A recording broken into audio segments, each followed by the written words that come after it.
Hello everybody, my name is Tim here, and today I have another commentary for you guys today. And in this commentary I want to talk more of the Xbox 720 and PlayStation 4 versus gaming PCs discussion video that I uploaded around 2 months ago or so. And I really wanted to just update a couple things because the video wasn't really what I wanted to have in the video. I didn't convey my message as well, so I wanted to really just talk more and say some more facts, because some of the things I said in there weren't as good and weren't really what I meant. So yeah, I just want to talk about that. The main gameplay in the background here, it is some Black Ops 2, obviously. It is some headquarters on the map Hydro. It's a really long game, so I cut the gameplay into 2 parts. So if I do a part 3 or maybe just some other gameplay, I'll just use the part 2 to this gameplay. So this is just part 1 for now, so I hope you enjoy it. But yeah, let's just talk about a couple things about the discussion that I had with the first video that I uploaded, and I'm gonna read off some comments and just really mean what I meant, and a lot of things because a lot of actually new information has come out about the new consoles and new games and stuff, so I'm definitely gonna talk about that as well. So just let's do this. Alright, a couple things. People were saying how PC gaming wasn't a big factor back in the day when the 360 and the PlayStation 3 came out, and I agree. I said that it wasn't really, there wasn't gaming then. There was. Gaming back then was always still very popular. It just wasn't well known, if you want to say that, because everyone was like, oh, I have my Xbox, I'm going to play Halo. A lot of people back then, they were playing StarCraft and Counter-Strike on their PCs, and it was really popular back then, and believe me, I understand. I see, you could see the new Counter-Strike that has come out, then StarCraft 2, that's the most biggest gaming championships they have is on StarCraft 2, and it's extremely popular, and that's on PC, and I can understand that.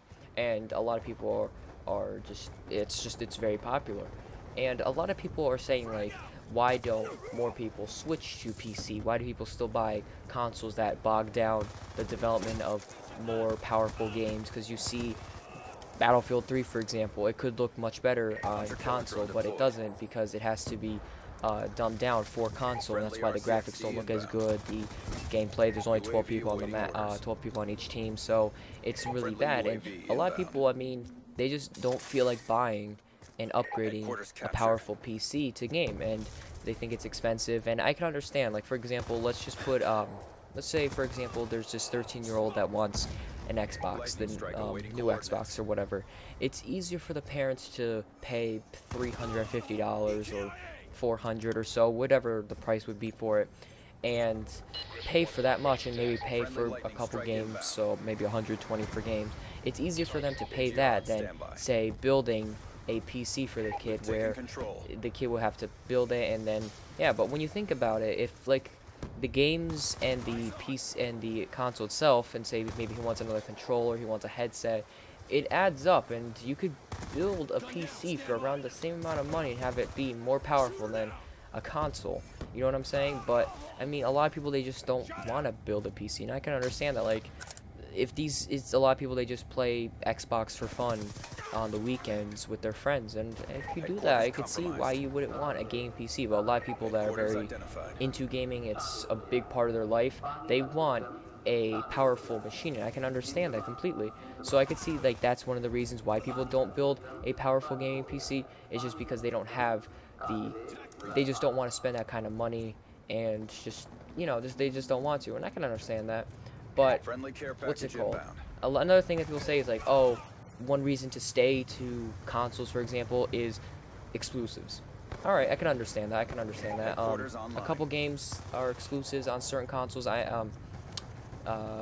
Gears of War, Halo, Forza, it's all exclusives to Xbox, which I can understand. And God of War, those good games are exclusive to PlayStation, and I can understand that. But a lot of those games, they're moving now. Halo is still on Xbox, but Bungie, they're developing their new game Destiny, that's coming out on PC as well, which is, and I believe also PS3 or PS4, I'm not sure, and it's coming out as well, which is also pretty cool. So I mean, are the exclusives worth it for a console? I mean, I wish Forza was on PC, to be honest, because it would just look amazing on PC, but it's not, sadly. So I mean, is it worth buying a console for the exclusive? That's the question. A lot of people, they will, and I can understand that. Another thing that like people are saying that PC is better, and I could agree with, is that games are cheaper on PC, and it's usually true. I will admit, like, I believe usually a console game, I think an Xbox game brand new is like around like $63, and on Steam, for example, where you could buy pretty much 90% of the games that you could buy for PC, it's usually around like 50, 55 or so, which is pretty cheap, which is actually pretty good. I can understand maybe like the packaging for the games, so that they like take out that price, so it's cheaper. It's really cool because you could have cheaper games, and you could buy indie games on PC, which are very cheap, usually maybe like $5 or so. And like Steam, for example, like I said, it's always gonna have sales for, so you can get games for cheaper. Like I know Tomb Raider the other day, brand new, it's still probably like 60, maybe like 55 or so on Xbox, for example. But on PC there was like a deal and stuff. It was like around like 40, I believe. So it's just always deals and stuff. So I mean, like if you're like you just love playing PC and you get these good deals, and people are still having to buy like games at the store, because you can't really buy games onto your console. I know like some games you can't, like games on demand for Xbox, but that doesn't have like all the new games. They just have like, say, older ones. Like I know they have like Grand Theft Auto 4, but that game's like 5 years old now. So yeah, another good thing about PCs compared to consoles is that they run at higher resolutions for most games. Like I know, for example, Xbox, it runs at like 854 by 720, and then it's upscaled to 1280, or that is upscaled all the way to 1080, so it looks very blurry, doesn't look really that great and everything. While PC games, they're built and they rendered much better for these high resolutions. My PC games that I play at 1080, and it just looks gorgeous, and it's really awesome. So yeah, that's pretty much what I want to address in a couple parts of the whole discussion with the consoles and stuff. Another thing, the new Xbox is supposedly going to be released, not released, but shown off, kind of like what PlayStation did, on May 21st at 10 o'clock in the morning, Pacific Standard Time. So I'm definitely going to be covering that on a Thursday video, so that's really cool.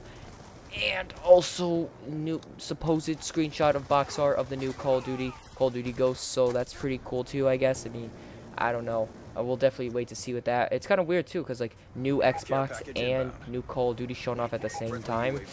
I don't know. Maybe it's not really shown off, but like leaked, quote unquote. Well, the Xbox was officially released, so it's pretty cool. So yeah, that's pretty much the video for today. Hope I didn't ramble too much. And yeah, I will see you all next time. UAV inbound. Be advised, hostile care package inbound.